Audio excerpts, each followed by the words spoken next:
Hi ಸ್ನೇಹಿತರೆ, ನಾನು ನಿಮ್ಮ ಪ್ರೀತಿಯ ಕನ್ನಡಕೋರಿ ಚಾನಲ್ ಇಂದ ಬಂದಿದ್ದೀನಿ. ಸೊ ಈ ದಿನ ನಾನು ಯುಗಾದಿ ಹಬ್ಬಕ್ಕೆ ಅಂತ ಹೇಳ್ಬಿಟ್ಟು ವಿಶೇಷವಾಗಿರ್ತಕ್ಕಂಥ ಒಂದು ಸಿಹಿ ತಿನಿಸಿನೊಂದಿಗೆ ಬಂದಿದ್ದೀನಿ. ಅದೇನಪ್ಪಾ ಅಂತಂದ್ರೆ ಸುರುಳಿ ಹೋಳಿಗೆ. ನೋಡಿ, ಸುರುಳಿ ಹೋಳಿಗೆ.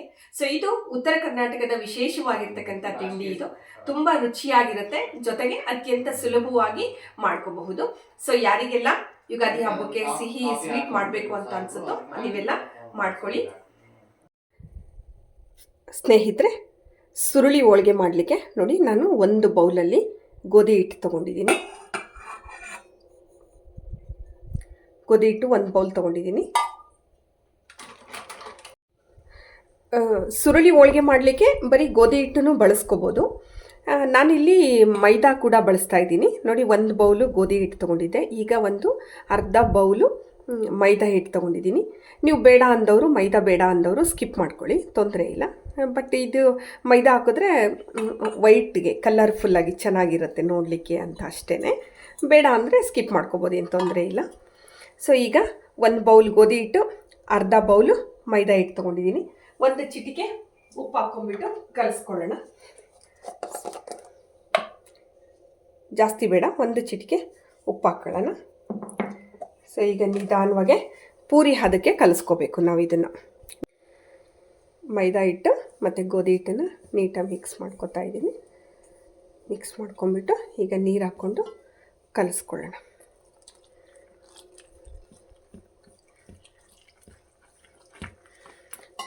ಪೂರಿ ಹಿಟ್ಟಿನ ಹದ ಚಪಾತಿ ಹದಕ್ಕಾದ್ರೂ ಓಕೆ.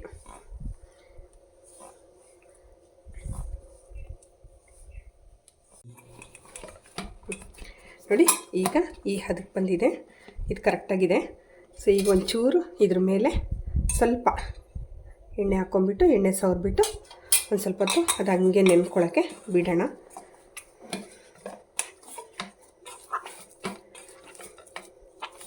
ಚೆನ್ನಾಗಿ ನೆನೆದ್ರೆ ಪೂರಿ ಅಥವಾ ಚಪಾತಿ ಯಾವುದಾದ್ರೂ ಚೆನ್ನಾಗಿ ಬರುತ್ತೆ. ಸೊ ನೋಡಿ, ಈ ಥರ ಈ ಅದಕ್ಕೆ ಇದ್ದರೆ ಸಾಕು. ಈಗ ಇದನ್ನು ಮುಚ್ಚಿಟ್ಬಿಡೋಣ. ಸುರುಳಿ ಹೋಳಿಗೆ ಮಾಡಲಿಕ್ಕೆ ಇನ್ನೊಂದು ಮುಖ್ಯವಾದ ಇಂಪಾರ್ಟೆಂಟ್ ಆಗಿರ್ತಕ್ಕಂಥದ್ದು ಏನಪ್ಪ ಅಂದರೆ ಅದರೊಳಗೆ ತುಂಬತಕ್ಕಂಥ ಸ್ಟಫು. ನೋಡಿ, ನಾನಿಲ್ಲಿ ಒಂದು ಬೌಲು ಒಣ ಕೊಬ್ಬರಿ ತೊಗೊಂಡಿದ್ದೀನಿ. ಸೊ ಇದನ್ನು ಮಿಕ್ಸಿ ಮಾಡ್ಕೊಳ್ಳೋಕ್ಕೆ ಹಾಕ್ಕೊಳ್ಳೋಣ. ಸೊ ಈಗ ಸ್ವಲ್ಪ ಒಂದು ಕಾಲು ಭಾಗ ಪುಟಾಣಿ ಹಾಕ್ಕೊತೀನಿ. ನೆಕ್ಸ್ಟ್ ಒಂದು ಕಾಲು ಭಾಗ ಕಡಲೆ ಬೀಜ ಹುರಿದಿಟ್ಕೊಂಡಿರೋದು ಅದನ್ನು ಹಾಕ್ಕೊತೀನಿ. ಸೊ ನೆಕ್ಸ್ಟು ನೋಡಿ, ಏಲಕ್ಕಿ ಒಂದು 8-10 ಬಿಡಿಸಿಟ್ಕೊಂಡಿದ್ದೀನಿ. ಸೊ ಅದಷ್ಟು ಏಲಕ್ಕಿ ಅಷ್ಟು ಹಾಕ್ಕೊತೀನಿ. ಹಾಗೆ ಇಷ್ಟು ಬಾದಾಮ್ ಹಾಕ್ಕೊಳ್ಳೋಣ. ಹಾಗೆ ಇಷ್ಟು ಗೋಡಂಬಿ ಹಾಕ್ಕೊಳ್ಳೋಣ. ಇದು ಆಪ್ಷನ್. ಇದು ಬಾದಾಮಿ ಮತ್ತು ಗೋಡಂಬಿ ನಮ್ಗೆ ಎಷ್ಟು ಬೇಕೋ ಅಷ್ಟನ್ನು ಹಾಕ್ಕೋಬೋದು. ಅದಿಲ್ಲ ಅಂದರೆ ಸ್ಕಿಪ್ ಮಾಡಿದ್ರೂ ನಡೆಯುತ್ತೆ, ಏನು ತೊಂದರೆ ಇಲ್ಲ. ಸೊ ಈಗ ಇಷ್ಟೆಲ್ಲ ಕಂಟೆಂಟಿಗೆ ನಾವು ಕೊಬ್ಬರಿ ಎಷ್ಟು ತೊಗೊಂಡಿರ್ತೀವಲ್ಲ ಅಷ್ಟೇ ಬೆಲ್ಲ ತೊಗೋಬೇಕು. ಇದು ಬಹಳ ಮುಖ್ಯ. ಸೊ ಸ್ವಲ್ಪ ಸ್ವೀಟಾಗಿರಬೇಕದು. ಸೊ ನೋಡಿ, ನಾನು ಒಂದು ಬೌಲು ಕೊಬ್ಬರಿ ತೊಗೊಂಡಿದ್ದೆ. ಈಗ ಒಂದು ಬೌಲು ಬೆಲ್ಲ ತೊಗೊಂಡಿದ್ದೀನಿ. ಇದು ಕೂಡ ಇದ್ರ ಜೊತೆಗೆ ಮಿಕ್ಸಿ ಮಾಡ್ತಾನೆ ಹಾಕ್ಕೊಡ್ತಾ ಹೋಗೋಣ. ಇದನ್ನೆಲ್ಲ ಹಾಕ್ಕೊಂಡು ಮಿಕ್ಸಿ ಮಾಡ್ಕೊಂಡ್ಬಿಟ್ಟು ನೈಸ್ ಪೌಡ್ರ್ ಮಾಡಿಕೊಂಡು ತೊಗೊಂಬರೋಣ. ನೋಡಿ, ಮಿಕ್ಸಿ ಮಾಡ್ಕೊಂಬಂದಿದ್ದೀನಿ. ಈ ಥರ ಬಂದಿದೆ. ಇಷ್ಟು ತರಿಯಾಗಿದ್ದರೆ ಸಾಕು. ತುಂಬ ನೈಸ್ ಆದರೂ ಓಕೆ, ಚೆನ್ನಾಗಿರುತ್ತೆ, ಏನು ತೊಂದರೆ ಇಲ್ಲ. ಸ್ವಲ್ಪ ತರಿಯಾಗಿದ್ದರೆ ಇನ್ನೂ ಚೆನ್ನಾಗಿರುತ್ತೆ. ಈ ಹದಕ್ಕೆ ಮಿಕ್ಸಿ ಮಾಡಿಕೊಂಡ್ರೆ ಸಾಕು. ನೋಡಿ, ಸೊ ಇದು ಈ ಹದಕ್ಕಾದರೆ ಸಾಕು. ಸೊ ಈಗ ನಾನು ಇದಕ್ಕೆ ಸುಮ್ಮನೆ ತುರಿದಿಟ್ಕೊಂಡಿರೋದು, ತಿಂತಾ ಇರ್ಬೇಕಾದ್ರೆ ಬಾಯಿಗೆ ಸಿಗಲಿ ಅಂತ ಮಾಡ್ಕೊಂಡಿರೋದು. ಇದು ಬೇಕಂದರೆ ಮಾಡ್ಕೋಬೋದು, ಇಲ್ಲಾಂದರೆ ಸ್ಕಿಪ್ ಮಾಡ್ಕೋಬೋದು. ಒಣ ಕೊಬ್ಬರಿನ ತುರಿದಿಟ್ಕೊಂಡಿದ್ದೀನಿ ಅಷ್ಟೇ. ಸೊ ಇದರೊಳಗೆ ಹಾಕ್ಕೊಂಡು ಮಿಕ್ಸ್ ಮಾಡ್ಕೊಂಬಿಡೋಣ. ಸೊ ಇದು ಒಂದು ಬೌಲ್ ಇಟ್ಕೊಂಡಿದ್ದೀನಿ. ಇದಷ್ಟು ಇದರೊಳಗೆ ಹಾಕಿ ಇಷ್ಟಾದರೆ ಸಾಕು. ಈ ಥರ ರೆಡಿ ಮಾಡಿಕೊಂಡ್ರೆ ಇದು ಸುರುಳಿ ಹೋಳಿಗೆಗೆ ತುಂಬಲಿಕ್ಕೆ ಬೇಕಾದಂಥ ಹೂರಣ.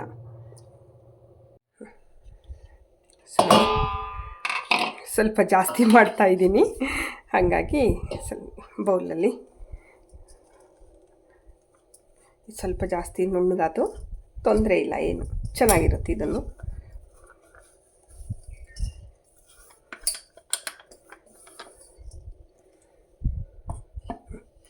ನೋಡಿ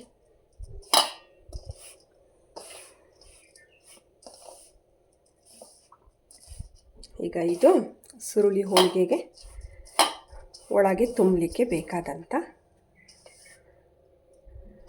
ಪದಾರ್ಥ ರೆಡಿಯಾಗಿದೆ.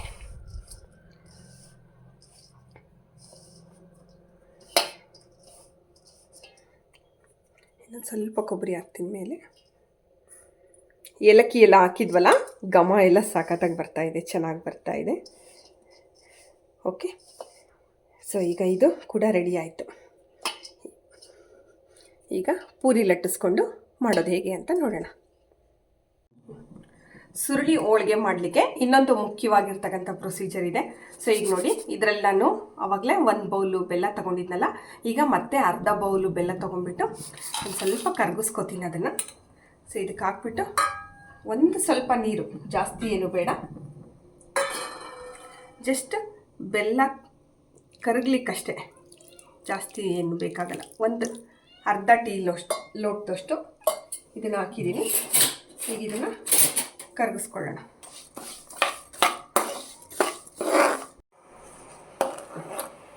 ನೋಡಿ, ಬೆಲ್ಲ ಎಲ್ಲ ಕರಗ್ತಾ ಇದೆ, ಪೂರ್ತಿ ಕರಗಲಿ. ಇದು ಕರಗಿದ ಮೇಲೆ ಒಂದು ಕುದಿ ಬರ್ಸ್ಬಿಟ್ಟು, ಇದೇನು ಪಾಕ ತೊಗೋಬೇಕು, 1 ಎಳೆ ಪಾಕ, 2 ಎಳೆ ಪಾಕ, ಗಟ್ಟಿ ಪಾಕ ಆ ಥರ ಏನಿಲ್ಲ, ಜಸ್ಟ್ ಬೆಲ್ಲ ಕರಗಿಸ್ಕೊಳ್ಳೋದು ಅಷ್ಟೇ. ಕರಗಿದ್ಮೇಲೆ ಒಂದು ಕುದಿ ಬರಲಿ.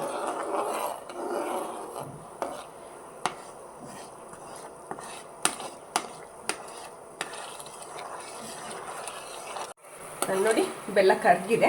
ಬೆಲ್ಲ ಕರಗಿದ್ಮೇಲೆ ಒಂದು ಕುದಿ ಬಸ್ಕೊಂಡಿದ್ದೀನಿ. ಸಾಕು, ಇಷ್ಟ ಆಗಿದ್ರೆ ಸಾಕು. ಸೊ ಈಗ ಇದನ್ನು ನಿಲ್ಲಿಸ್ಕೊಂಡ್ಬಿಟ್ಟು ಇದನ್ನು ಪಕ್ಕಕ್ಕೆ ಎತ್ತಿಡೋಣ, ಹಾಗೆ ಮುಚ್ಚಿಡೋಣ. ಇದು ಸ್ವಲ್ಪ ಬಿಸಿ ಇರಬೇಕು, ಸೊ ಮುಚ್ಚಿಬಿಡೋಣ.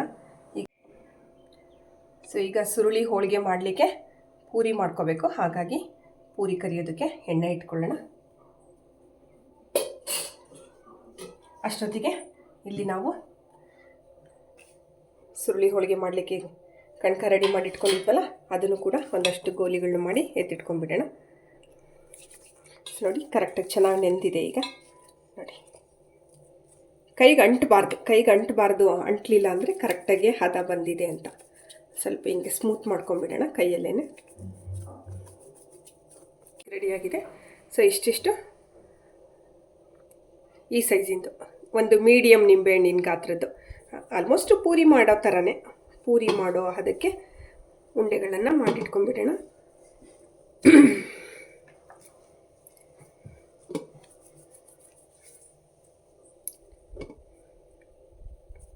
ಸೊ ಇವೆಲ್ಲ ಮಾಡ್ಕೊಂಬಿಟ್ಟೀಗ ಪೂರಿ ಮಾಡ್ಕೋಬೇಕು. ಫ್ರೆಂಡ್ಸ್, ನಿಮ್ಗೆ ಒಂದು ಹೇಳಬೇಕು, ನಾನೀಗ ಆಲ್ರೆಡಿ ನಿಮಗೆ ತೋರಿಸಿದ್ದೀನಿ ಕೂಡ ಅದನ್ನು, ಬಟ್ ಪೂರಿನ ಯಾವ ರೀತಿ ಮಾಡೋದು ಅದರೊಳಗೆ ಅಂತ ಹೇಳ್ಕೊಟ್ಟಿರಲಿಲ್ಲ. ಸೊ ಈಗ ಅವೆರಡನ್ನೂ ಒಟ್ಟಿಗೆ ಹೇಳ್ಕೊಡ್ತೀನಿ. ರೋಟಿ ಮೇಕರ್ ನನ್ನ ಮನೇಲಿರೋದು ನಿಮ್ಮೆಲ್ರಿಗೂ ಗೊತ್ತೇ ಇದೆ. ಅದು ರೋಟಿ ಮೇಕರನ್ನು ಬಳಸ್ಕೊಂಡು ಚಪಾತಿ ಎಲ್ಲ ಮಾಡಿದ್ದೀನಿ, ಹೋಳಿಗೆ ಎಲ್ಲ ಮಾಡಿ ತೋರಿಸಿದ್ದೀನಿ. ಬಟ್ ಪೂರಿ ತೋರ್ಸೋಕ್ಕಾಗಿರಲಿಲ್ಲ ರೋಟಿ ಮೇಕರಲ್ಲಿ ಪೂರಿಯನ್ನು ಯಾವ ಥರ ಮಾಡ್ತೀವಿ ಅಂತ. ಸೊ ಇವತ್ತು ನಾವು ರೋಟಿ ಮೇಕರನ್ನು ಬಳಸ್ಕೊಂಡ್ಬಿಟ್ಟು ಪೂರಿ ಮಾಡೋದು ಹೇಗೆ ಅಂತ ನೋಡೋಣ. ರೋಟಿ ಮೇಕರ್ ಸ್ನೇಹಿತರೆ ತುಂಬ ಹಳೇದಾಗಿದೆ, ಹೊಸದು ತೊಗೋಬೇಕು ಅಂತ ಹೇಳಿದ್ದೆ ಕೂಡ ನಾನು ನಿಮ್ಗೊಂದು ಸಾರಿ. ಬಟ್ ಇದುವರೆಗೂ ಅದೇನೋ ನನಗೆ ತೊಗೊಳಕ್ಕಾಗ್ತಾ ಇಲ್ಲ. ಅವಾಗೊಂದು ಸಾರಿ ಎಕ್ಸ್ಚೇಂಜ್ ಆಫರಲ್ಲಿ ತೊಗೊಳ್ಳೋಣ ಅಂತ ಅಂದ್ಕೊಂಡೆ, ಆವಾಗಲೂ ಆಗಲಿಲ್ಲ. ಸೊ ಇದೆಲ್ಲ ಪ್ರೊಸೀಜರ್ ಗೊತ್ತಿದೆ, ನಾನು ಇದನ್ನೆಲ್ಲ ಏನು ಹೇಳಲಿಕ್ಕೆ ಹೋಗಲ್ಲ. ಸೊ ಸ್ವಿಚ್ ಆನ್ ಮಾಡ್ಕೊಂಡಿದ್ದೀನಿ, ಇಲ್ಲಿಗೆ ರೆಡ್ ಲೈಟ್ ಬಂದಿದೆ, ಗ್ರೀನ್ ಲೈಟ್ ಬರೋವರೆಗೂ ನಾವಿದು ಬಿಸಿ ಆಗೋದಕ್ಕೆ ವೆಯ್ಟ್ ಮಾಡಬೇಕು. ಸೊ ಇದು ಬಿಸಿ ಆದಮೇಲೆ ಇದರೊಳಗೆ ಪೂರಿ ಮಾಡೋದು ಹೇಗೆ ಅಂತ ನೋಡೋಣ. ನೋಡಿ, ಇಷ್ಟು ಗೋಲಿಗಳನ್ನ ರೆಡಿ ಮಾಡ್ಕೊಂಡಿದ್ದೀನಿ. ಈಗ ಇದು ರೋಟಿ ಮೇಕರು ಬಿಸಿ ಆಗಿದೆ. ಸೊ ಈಗ ನಾವು ಪೂರಿಗಳನ್ನು ಪ್ರೆಸ್ ಮಾಡ್ಕೊಳ್ಳೋಣ. ಇದರಲ್ಲಿ ಜಾಸ್ತಿ ಏನಿಲ್ಲ, ಉಂಡೆ ಮಾಡ್ಕೊಂಡಿರೋದು ಇದನ್ನು ಇದರೊಳಗೆ ಇಡೋದು, ಜಸ್ಟ್ ಪ್ರೆಸ್ ಮಾಡೋದು ಅಷ್ಟೇ. ನೋಡಿ, ಈ ಥರ ಬರುತ್ತೆ. ಸೊ ಇವನ್ನ ಮಾಡಿ ಒಂದು ಕಡೆಗೆ ಎತ್ತಿಟ್ಕೊಳ್ಳೋಣ. ಎಷ್ಟು ಚೆನ್ನಾಗಿ ಬರ್ತವೆ ಪೂರಿಗಳು ಅಂತಂದರೆ, ಈಗ ನೀವೇ ನೋಡಿರಂತ, ಈ ರೋಟಿ ಮೇಕರು ಚಪಾತಿಗೆ ಅಷ್ಟೇ ಅಲ್ಲ, ಪೂರಿಗೂ ಕೂಡ ದಿ ಬೆಸ್ಟ್ ಅನ್ನೋದು ಗೊತ್ತಾಗುತ್ತೆ.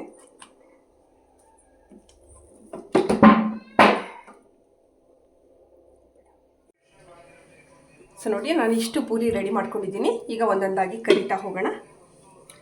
ರೋಟಿ ಮೇಕರಲ್ಲಿ ಪೂರಿ ಹೇಗೆ ಬರ್ತವೆ ಅಂತ ನೀವೇ ನೋಡಿ. ಚಪಾತಿಗಿಂತೂ ಸೂಪರಾಗಿರುತ್ತೆ ರೋಟಿ ಮೇಕರಲ್ಲಿ ಪೂರಿ. ನೋಡಿ ಹೆಂಗೆ ಉಬ್ಬಿ ಬರ್ತಾ ಇದೆ ಅಂತ.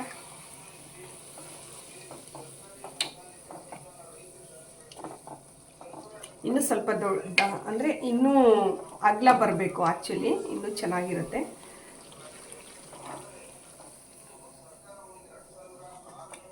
ಮೈದಾ ಯಾಕೆ ನಾನು ಹಾಕ್ಕೊಂಡೆ ಅಂತಂದರೆ, ಸುರುಳಿ ಹೋಳಿಗೆಗೆ ಗೋಧಿ ಹಿಟ್ಟಿಂದು ಚೆನ್ನಾಗಿರುತ್ತೆ, ಅದು ಓಕೆ. ಬಟ್ ಮೈದಾ ನೋಡಿ ಕಲರು ಸ್ವಲ್ಪ ವೈಟಿಗೆ ಬರುತ್ತೆ, ಟೇಸ್ಟ್ ಒಳಗೂ ಸ್ವಲ್ಪ ಡಿಫ್ರೆನ್ಸ್ ಆಗುತ್ತೆ ಅನ್ನೋ ಕಾರಣಕ್ಕಷ್ಟೇ. ನೀವು ಮೈದಾ ಬೇಕನ್ನೋರು ಹಾಕ್ಕೊಳ್ಳಿ, ಬೇಡ ಅನ್ನೋರು ಸ್ಕಿಪ್ ಮಾಡಿ, ತೊಂದರೆ ಇಲ್ಲ. ಸೊ ಈ ಥರ ಪೂರಿ ಕರೆದಿಟ್ಕೊಂಡ್ಬಿಡೋಣ ಅಷ್ಟನ್ನು. ನೋಡಿ ಒಂದು ಚೂರು ಎಲ್ಲೂ ಒಡೆಯೋದಿಲ್ಲ, ಪೂರಿ ಅಂತೂ ಸಖತ್ತಾಗಿ ಬರ್ತವೆ.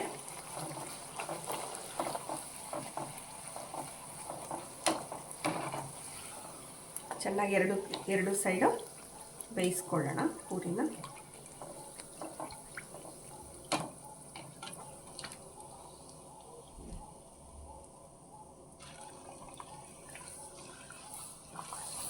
ಸೊ ಇದೇ ಥರ ಅಷ್ಟು ಪೂರಿಗಳನ್ನು ಕರೆದು ರೆಡಿ ಮಾಡಿ ಇಟ್ಕೊಂಡ್ಬಿಡೋಣ. ಸುರುಳಿ ಹೋಳಿಗೆ ಮಾಡಲಿಕ್ಕೆ ನೋಡಿ ಪೂರಿ ಅಥವಾ ನೀವು ಚಪಾತಿ ಥರನೂ ಮಾಡ್ಕೋಬೋದು. ನಾನು ಪೂರಿ ಥರ ಕರ್ಕೊಂಡಿದ್ದೀನಿ. ಸೊ ಈಗೆಲ್ಲವೂ ರೆಡಿ ಆಗಿದ್ದಾವೆ. ಈಗ ಏನು ಮಾಡೋದು ಅಂತ ನೋಡೋಣ ಬನ್ನಿ. ಸೊ ಈಗ ಇದು ಪೂರಿ ಮಾಡ್ಕೊಂಡಿದ್ವಲ್ಲ, ಆವಾಗಲೇ ಪಾಕ ಮಾಡ್ಕೊಂಡಿದ್ವಿ ನೋಡಿ. ಸ್ವಲ್ಪ ಲೈಟಾಗಿ ಬಿಸಿ ಇರಬೇಕದು, ತುಂಬ ತಣ್ಣಗಾಗೋದು ಬೇಡ, ಏನು ಬೇಡ. ಈಗ ಇದು ಕರೆಕ್ಟಾಗಿ ಹದವಾಗಿದೆ. ಈಗ ಇದು ಪೂರಿನ ಒಂದು ಸೈಡು ಡಿಪ್ ಮಾಡೋಣ, ಸಾಕು.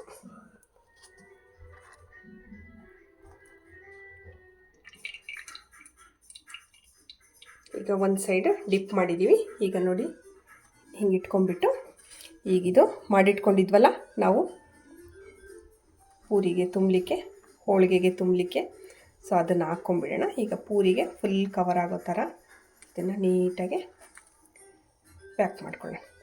ಇದರ ಹೆಸರು ಏನು ಹೇಳಿ? ಸುರುಳಿ ಹೋಳಿಗೆ. ಸೊ ಹಾಗಾಗಿ ಇದನ್ನು ಸುರುಳಿ ಥರ ಸುತ್ತಬೇಕು.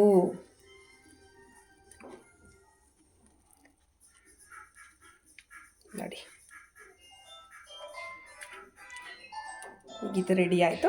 ಸೊ ಈಗ ಇದು ಹೊರಗಡೆಗೆ ನೋಡಲಿಕ್ಕೆ ಚೆನ್ನಾಗಿ ಕಾಣಿಸ್ಲಿ ಅಂತ ಹೇಳ್ಬಿಟ್ಟು ನಾನು ಇನ್ನೊಂದು ಸ್ವಲ್ಪ ಏನು ಮಾಡ್ತೀನಿ ಅಂತಂದರೆ, ಆವಾಗಲೇ ಒಂದು ಸ್ವಲ್ಪ ಕೊಬ್ಬರಿ ತುರಿದು ಎತ್ತಿಟ್ಕೊಂಡಿದ್ನಲ್ಲ, ಅದು ಕೊಬ್ಬರಿ ಸ್ವಲ್ಪ ಗಸಗಸೆ ಹಾಕಿದ್ದೀನಿ. ಅದನ್ನು ಸುಮ್ಮನೆ ಮೇಲಿಂಗೆ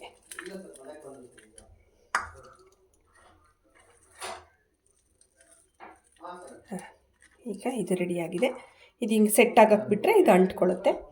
ಸೊ ಈಗ ಇದನ್ನು ಇದರಲ್ಲಿ ಇಡೋಣ. ಸೊ ಇದೇ ಥರ ಮತ್ತೊಂದು ಪೂರಿ ತಗೊಳ್ಳೋಣ. ಒಂದು ಸೈಡ್ ಅಷ್ಟೇ ಇದನ್ನು ಪಾಕದಲ್ಲಿ ಮುಳುಗಿಸ್ಕೊಳ್ಳೋಣ. ಎರಡು ಸೈಡ್ ಬೇಡ, ಒಂದೇ ಸೈಡ್ ಸಾಕು. ಈಗ ಒಂದು ಸೈಡ್ ಮುಳುಗಿಸ್ಕೊಂಡ್ಮೇಲೆ ಈಗ ಇದಕ್ಕೆ ಮತ್ತೆ ನಾವು ಮಾಡಿರೋದನ್ನು ತುಂಬಿಟ್ಕೊಳ್ಳೋಣ. ಇದೇ ಥರ ಎಲ್ಲವಕ್ಕೂ ಮಾಡ್ಕೋಬೇಕು. ಸೊ ಇದು ಸುರುಳಿ ಹೋಳಿಗೆ ಆಗಿರೋದ್ರಿಂದ ನಾವಿದನ್ನು ಸುರುಳಿ ಸುತ್ತಬೇಕು. So ಈಗಿದು ready. ಈಗ ಮತ್ತೊಂದು ನೋಡಿ ಪೂರಿ, ಅಥವಾ ಇದನ್ನು ನೀವು ಪೂರಿ ಬೇಡ ಅಂತಂದರೆ ಚಪಾತಿ ಥರನೂ ಮಾಡ್ಕೋಬೋದು. ಇದನ್ನು ಒಂದು ಸೈಡ್ ಪಾಕದಲ್ಲಿ ಡಿಪ್ ಮಾಡ್ಕೊಳ್ಳಿ. ಡಿಪ್ ಮಾಡ್ಕೊಂಡ್ಬಿಟ್ಟು ಈಗ ಇದಕ್ಕೆ ನಾವು ಮಾಡಿಟ್ಕೊಂಡಿರೋ ಪೌಡ್ರನ್ನ ಹಾಕೋಣ.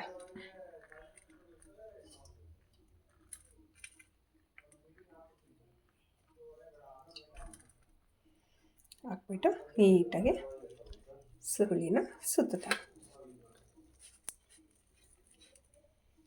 ಇದಕ್ಕೆ ಮೇಲೆ ಕೆಳಗೆ ಗಸಗಸೆ ಮತ್ತು ಒಣ ಕೊಬ್ಬರಿನ ಹಾಕ್ಬಿಟ್ರೆ ಸೊ ನೋಡಿ ಸುರುಳಿ ಹೋಳಿಗೆ ರೆಡಿ.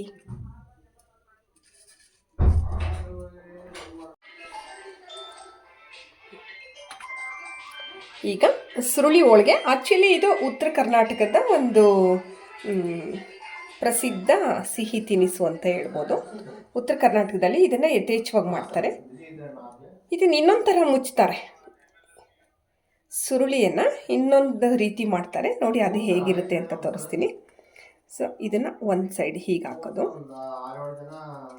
ಮತ್ತು ಇದನ್ನು ಇನ್ನೊಂದು ಸೈಡ್ ಹಿಂಗೆ ಹಾಕೋದು, ಹಾಕ್ಬಿಟ್ಟು ಮತ್ತಿದನ್ನು ಈ ಥರ. ಸೊ ಈಗ ಇದು ಸುರುಳಿ ಹೋಳಿಗೆ.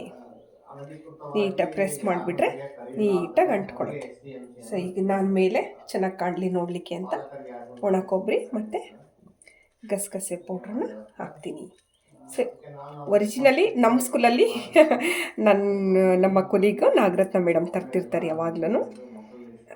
ಎಂಥದ್ದು ಸುರುಳಿ ಹೋಳಿಗೆ ಅಂತ ಹೇಳ್ಬಿಟ್ಟು ಅವ್ರು ತೊಗೊಂಬರೋದು ಇದೇ ಥರ ಇರುತ್ತೆ, ಈ ಶೇಪಲ್ಲಿ ಇರುತ್ತೆ. ಆ್ಯಕ್ಚುಲಿ ನಾನು ಪೂರಿ ಮಾಡ್ಕೊಂಡಿದ್ದೀನಿ, ಅವರು ಪೂರಿ ಮಾಡ್ತಾ ಇರಲಿಲ್ಲ, ಚಪಾತಿ ಮಾಡ್ತಾ ಇರೋರು. ಚಪಾತಿ ಮಾಡಿಕೊಂಡ್ರೆ ಅದು ಕೂಡ ಚೆನ್ನಾಗಿರುತ್ತೆ. ಅದನ್ನು 15-20 ದಿನ, 1 ತಿಂಗಳ ಅನ್ಗಟ್ಲೆ ಎಲ್ಲ ಇಟ್ಕೋಬೋದು. ಇದನ್ನು ಸಹ ಪ್ರಿಸರ್ವ್ ಮಾಡ್ಬೋದು, ಏನು ತೊಂದರೆ ಇಲ್ಲ. ಇದರಲ್ಲೂ ಕೂಡ ನಾವು ಹಾಳಾಗುವಂಥದ್ದು ಯಾವುದೂ ಇಟ್ಟಿಲ್ಲ. ಸೊ ಹಾಗಾಗಿ ಈ ತಿಂಡಿಯನ್ನು ಸಹ ನಾವು 1 ವಾರ 10 ದಿನ ಇಟ್ಟು ಆರಾಮಾಗೆ ತಿನ್ಕೋಬೋದು. ಸ್ನೇಹಿತರೆ, ನೀವು ಸಹ ಯುಗಾದಿ ಹಬ್ಬಕ್ಕೆ ಈ ರೀತಿಯ ಸುರುಳಿ ಹೋಳಿಗೆಯನ್ನು ಮಾಡ್ಕೊಳ್ಳಿ. ಅತ್ಯಂತ ರುಚಿಯಾಗೂ ಇರುತ್ತೆ, ಜೊತೆಗೆ ಸುಲಭವಾಗೂ ಸಹ ಮಾಡಬಹುದು. ಮಕ್ಕಳಿಗೂ ಎಲ್ಲ ತುಂಬ ಖುಷಿಯಾಗುತ್ತೆ.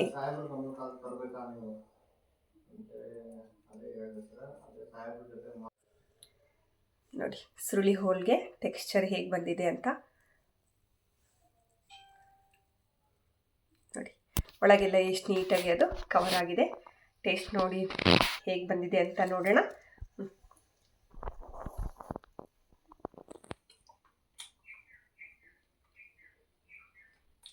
ನಿಜವಾಗ್ಲೂ ತುಂಬ ಚೆನ್ನಾಗಿದೆ. ಹೂರಣದ ಹೋಳಿಗೆಗಿಂತೂ ಸಖತ್ ರುಚಿಯಾಗಿದೆ.